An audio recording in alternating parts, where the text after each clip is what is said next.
நாகை சுற்றுவட்டார பகுதிகளில் கனமழை பெய்து வருகிறது. மழையால் குறுவை அறுவடை பணிகள் பாதிக்கப்பட்டுள்ளது. கூடுதல் விவரங்களுடன் நிகரார் செய்தியாளர் சகாதேவன்.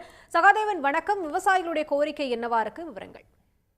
அதாவது தமிழகத்துல வடகிழக்கு பருவமழை தொடங்கிய நாள்ல இருந்து நாகப்பட்டினத்துல இந்த கனமழையானது விட்டு விட்டு பெஞ்சுக்கிட்டு இருக்குதுன்னா சொல்லலாம். குறிப்பாக நாகப்பட்டினம், கீழ்வேலூர், திருமருகல், நாகூர், திட்டச்சேரி உள்ளிட்ட பல்வேறு பகுதிகளில் கனமழையானது சுமார் ஒரு மணி நேரம் கொட்டி தீர்த்தது. சற்றே ஓய்ந்திருக்கக்கூடிய இந்த கனமழை பாதிப்பு பொதுமக்களுக்கு இல்லை என்றாலும் விவசாயிகளுக்கு ஒரு பெருத்த பாதிப்பை ஏற்படுத்தக்கூடிய ஒரு சூழல் உருவாகி இருக்கிறது.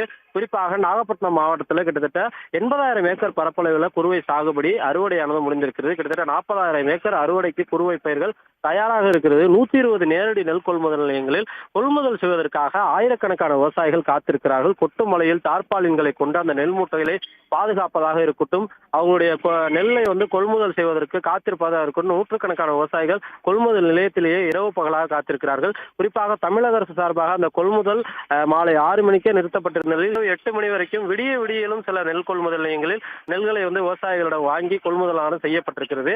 நெல் மூட்டைகள் குறிப்பாக மழையில் நனைவதாகவும் அறுவடைக்கு தயாராக இருக்கக்கூடிய அந்த நெற்கதிர்கள் பாதிக்கப்படுவதாகவும் குறுவை விவசாயிகள் வேதனை தெரிவித்திருக்கிறார்கள். கனமழை ஓய்ந்திருக்கக்கூடிய அந்த சில மணி நேரத்தை பயன்படுத்தி அவர்கள் எப்படியாவது அறுவடை பணியை தொடங்க வேண்டும் அல்லது நெல் கொள்முதல் நிலையங்களில் காத்திருக்கக்கூடிய விவசாயிகள் தங்களுடைய நெல்லை கொள்முதல் செய்ய வேண்டும் என்ற முனைப்பான பணிகளில் ஈடுபட்டு வருகிறார்கள்.